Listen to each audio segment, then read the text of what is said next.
I did not think the thing that would make the King's visit arguably more uncomfortable would be comments by the UK ambassador to the United States, but it's looking as though that might be the case. In leaked remarks, Christian Turner, who took over from Peter Mandelson, has said the special relationship that America has is probably with Israel, not the UK. He also said it was extraordinary, his word, that the Epstein scandal hadn't affected sex offenders hadn't affected the sex offenders' US associates, which again we've remarked on in our conversations, haven't we? But that the fact that the British ambassador to Washington would say that America's only special relationship is probably with Israel, not the UK, that certainly risks embarrassing the King during his visit to the UK this week. Doesn't feel very ambassadorial, but let's find out more detail on it from Simon Marks, LBC's Washington correspondent. Do we know how these comments emerged, Simon? Yes, Sheila, this is leaked audio that the Financial Times has just published of the now ambassador to the United States, Sir Christian Turner, and he was speaking just a matter of days, I think, possibly a couple of weeks after he started in the job here in Washington, D.C., speaking to a group of visiting students from the UK. And just to put all of this into context, at this moment, the band at the White House, I was just up on the roof of our building, and you could hear the band rehearsing for the the formal arrival ceremony of the King and Queen at the White House, this state visit officially getting underway here within the next hour. And suddenly this bombshell article has appeared by the Financial Times in which Christian Turner, Peter Mandelson's successor as the UK's ambassador, someone who hosted the garden party at the British Embassy last night for the King, someone who is, of course, accompanying the King and Queen throughout this state visit, is articulating the view that the special relationship between the United States and the UK is essentially no more. Special relationship is a phrase I try not to utter because it's quite nostalgic, it's quite backwards looking, and it has a lot of sort of baggage about it. I think there is probably one country that has a special relationship with the United States, and that is probably Israel. So that's Christian Turner saying that the only special relationship that he sees that the United States currently enjoys is between the United States and Israel. That flies in the face of everything that we've heard from the Prime Minister over the last many weeks, where he keeps pointing to various aspects of the bilateral relationship between the US and the UK and says, look, in intelligence sharing, in two-way trade, you can see the special relationship in action. Only yesterday, Deputy Prime Minister David Lammy told our colleague Ben Kentish that the special relationship between the US and UK was intact. This whole visit is about trying to promote the idea that the special relationship not only is still vibrant, but absolutely is something that can extend, as the King, we think, will say in his remarks to Congress today, for decades to come. And there is Sir Christian Turner, the new British ambassador to the United States, telling a group of students earlier this year that he doesn't buy it, that he thinks the special relationship is an overblown concept and an artifact of history. Well, how damaging this is depends on what happens next, really, doesn't it? And including what the King says in his speech this evening, because what he seems to have been trying to get at there is that the relationship, I'll quote him a bit more, there is a deep history, affinity between us, particularly on defence and security. We're intertwined. The relationship will carry on if you want being, quote, special, but I think it's going to have to be different. Is that not just a fact that it's going to have to be different? Well, it is a fact that it's going to have to be different, but that's not the way in which we have heard the Prime Minister characterise things over the course of the last many months. I mean, he, I think, would concede that the relationship is taking a different form now, but he has repeated again and again that the special relationship in action still exists. I mean, there are other comments in this interview, and we're still processing all the audio from it, that will also cause, I think, concern in London. Sir Christian Turner told the students that the British Prime Minister, Sir Keir Starmer, had been on the ropes earlier this year from the fallout over the appointment of Lord Mandelson, and that the Labour Party might remove him after the local elections in May. I mean, again, one can argue that that's simply a statement of facts, but it's certainly not a set of facts that Number 10 would embrace. He also... And it's an odd thing for an ambassador to be chucking out there, It's a very odd thing for an ambassador. After everything that the embassy in this town has gone through over the course of the last several months, to be making these pretty undiplomatic comments in the earliest phases of your ambassadorship, I think will raise questions. He also says that senior British figures, including his predecessor, Lord Mandelson, and potentially the Prime Minister, that's a quote, had been brought down by the Mandelson affair. And he also makes the point that in the United States, and this again is a fact, it is extraordinary, in his words, that the scandal hasn't touched anybody, even as it is causing such difficulty for Number 10 and, of course, for Andrew Mountbatten Windsor. But these comments about the special relationship, he doesn't like the phrase. He thinks it's nostalgic, backwards looking, and has a lot of baggage about it. I think is going to raise questions here in Washington, D.C. and questions on both sides of the Atlantic about how Donald Trump is going to respond to a British ambassador who appears in many ways to be playing into Donald Trump's hands by saying, yeah, well, the special relationship's an artifact of history, you know, it's a thing of the past, there's too much baggage associated with it. I mean, that's very much not the official talking point of the government or indeed the king. But what Donald Trump won't like is what Sir Christian Turner said about the different levels of accountability in our systems, that the Epstein stuff hadn't touched people in the US, but in the way that it has touched people in the UK. I doubt he'd like that. But can I ask you, do we need to check the water supply in the ambassador's residence? Because you've had Kim Darroch being kicked out of the job because of, speaking, arguably too bluntly, in notes rather than verbally. You've got Peter Mandelson.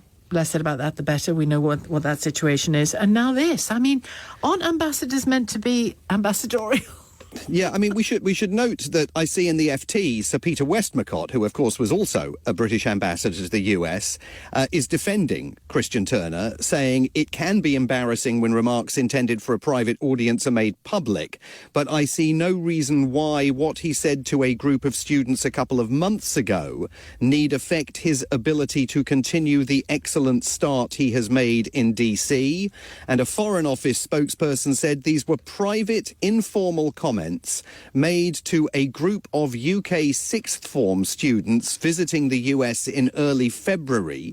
They are certainly not any reflection of the UK government's position. Now, that's an interesting statement because there's no defence of the ambassador. Where's that from, that statement? That's sorry? from the Foreign Commonwealth and Development Office to the FT. The FT says that Sir Christian Turner was approached for comment. It doesn't look like he gave one. But just to read that Foreign Office statement again. These were private, informal comments made to a group of UK sixth form students visiting the US in early February. They are certainly not any reflection of the UK government's position. They are not saying, as Sir Peter Westmacott is saying, I see no reason why what he said to a group of students a couple of months ago need affect his ability to continue the excellent start he has made. But also, Simon, you probably give talks to young students. I do from time to time. And, it's not even just young students. If you give a talk, you can expect a phone to be on. Well, absolutely, and especially, I mean, and even frankly, if you don't suspect that a phone might be recording you, I mean, somebody can still relay what you said. Was inheriting such a poisoned chalice here in Washington, D.C. I mean, it almost seems extraordinary that he was even entertaining meetings with a group of UK sixth form students in February, given that he was, just beginning to get to grips with the job. No, I would also point out, I would have thought that an experienced person would be able to dance around those difficulties carefully and appropriately. Well, absolutely, and he has experience. There's no question about it. He's lived and worked in the United States before. That's one of the reasons why he was picked by the Prime Minister to take over from Lord Mandelson. But given the storm clouds that had broken over that embassy, and my understanding is that morale at the embassy has been deeply damaged by the Mandelson affair and by everything that the staff at the embassy, who were working with Peter Mandelson and then, of course, had to pack his belongings up and see the ambassador shipped back to the UK, everything that they had gone through, the morale there was already very dented. I mean, whatever one thinks of the tenor of some of these comments, it's pretty extraordinary that you would be this outspoken this early in your tenure with a group of sixth form students and going to the heart of the central issue between the US and the UK. I mean, we all get so hung up on this special relationship phrase. It's become, a millstone, frankly, around everybody's necks. But here's Christian Turner saying we've got to move on from the notion of the special relationship, and that the only special relationship the United States has is with Israel. I mean, the US government would say that it's got a special relationship traditionally with the French as well as the UK. So I just think that it's going to create an enormous diversion of attention that neither the government nor the King and the Queen are likely to welcome at the very moment we are waiting for the King to arrive, presumably flanked by Ambassador Christian Turner, who must have learnt, presumably within the last few hours, maybe the last couple of days, that this story was coming in the Financial Times. It's a deeply uncomfortable moment for him. They might not have known, of course, that it was coming. Well, they say he was approached for comment. So, right, okay, and the fact that we know that the Foreign Office had issued this statement. I mean, the Whitehall certainly knew this was coming. Whether they knew it was coming today. Call an inquiry, another inquiry. Let's have another inquiry into an inquiry into an inquiry. The thing about that term, the special relationship, is it doesn't have to be a millstone, and in many ways it is true that we do have a special relationship, in as much as, he alluded to it, the history, the ongoing security and military cooperation that is very, very deep indeed and runs long as well. We know who the senior partner in it is, but many American generals over the years I've been doing this job speak incredibly highly about the British military and the work that they've done hand in hand. So it is a special relationship compared to lots of other countries. It just is. It doesn't have to be the single most. It doesn't have to be the special relationship in the way it was in 1949, whatever it is. But it is still a close relationship by any measure, isn't it? Absolutely, and it is a relationship. It's a vital strategic relationship, as the government constantly points out. When you look at the degree of intelligence sharing, when you look at the degree of two-way trade, when you look at the degree of broader strategic alliances that the US and the UK governments have in a whole variety of different areas, it is a critical bilateral relationship, and the health of it always depends on the nature of the Prime Minister and the President of the day. I mean, who would have imagined, for example, that Tony Blair and George W. Bush would ever find common cause, given that they came from completely different philosophical and ideological backgrounds, and yet they obviously did, and fatefully so, in deciding to jointly back the decision to go to war and topple Saddam Hussein in Iraq. I mean, Margaret Thatcher and Ronald Reagan were ideological and philosophical soulmates, but they too had strains in their relationship over the Falkland Islands, over Grenada. They were not always peas in a pod together, even though I think historians tend to look back on that relationship often through rose-tinted spectacles. And then you have people from similar philosophical and ideological backgrounds who didn't get along so well, as we've seen an increasing strain developing between the Republican Party here in the United States and the Tory Party. And so the relationship always has a different patina and a different tone. I see that we are now seeing the marching bands making at the their White way House, at the White House, making their way across the White House lawn, all sorts of martial music being played ahead of the arrival of the royal couple for the start of this White House state visit, the formal welcome ceremony that's going to take place. There will be comments coming in the course of the next few minutes from both the King and the President, and we'll hear how they characterise the relationship when they make their remarks. Thank you very much indeed, Simon. There'll be comments coming shortly on our calls as well. Aaron says, fair play to Sir Christian Turner, showing he's capable of critical thinking and honesty. Would you prefer he lied to the students? That's from Aaron in Windsor appropriately.